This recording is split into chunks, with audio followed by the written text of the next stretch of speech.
এখন আমাদের প্রশ্ন হচ্ছে এর সমাধান কি, এখান থেকে উত্তরণের পথ কি?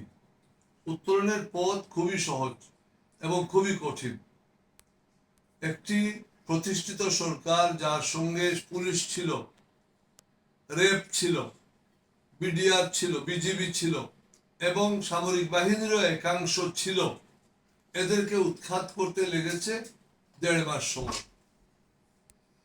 এখন বর্তমান যে সরকার ক্ষমতায় আছে, এদের পিছনে এরা সকল আছে বাধ্য হয়ে, অনেকেই নাই।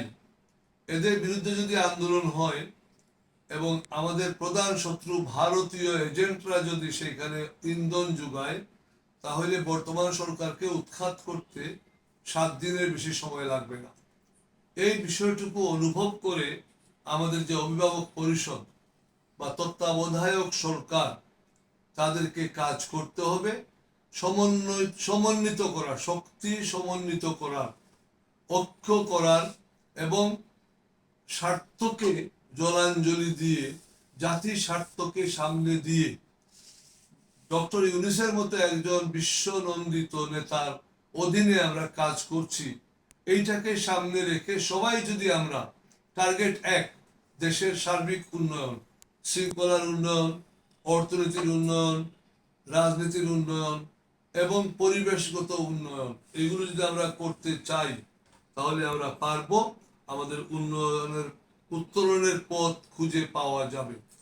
আর আমরা যদি এখন সবাই নিজের স্বার্থ, গোষ্ঠী স্বার্থ, ক্ষুদ্র দলীয় স্বার্থ দেখি, তাহলে আমাদেরকে ভবিষ্যতে অতি কঠিন মূল্য দিতে হবে। আমাদের সকলের উচিত ধৈর্য ধারণ করা। আমি কি পেলাম সেটি বড় নয়, আমার দেশ কি পেয়েছে এবং একে আমি আর কি দিতে পারি, সেই বিষয়ে সবাইকে সজাগ হতে হবে।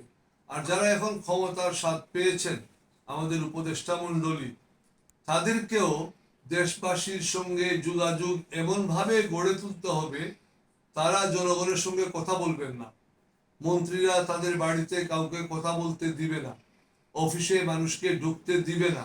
এরকম যদি হয় যে মন্ত্রীরা নিজেদের মন মতোই দেশ চালাবে, তাহলে কিন্তু বেশি দিন চালাতে পারবে না। এইখানেই কথা হচ্ছে যে আমরা এখন একটা বড় গাড়ির মধ্যে ডক্টর ইউনূসের মতো একজন ড্রাইভার পেয়েছি।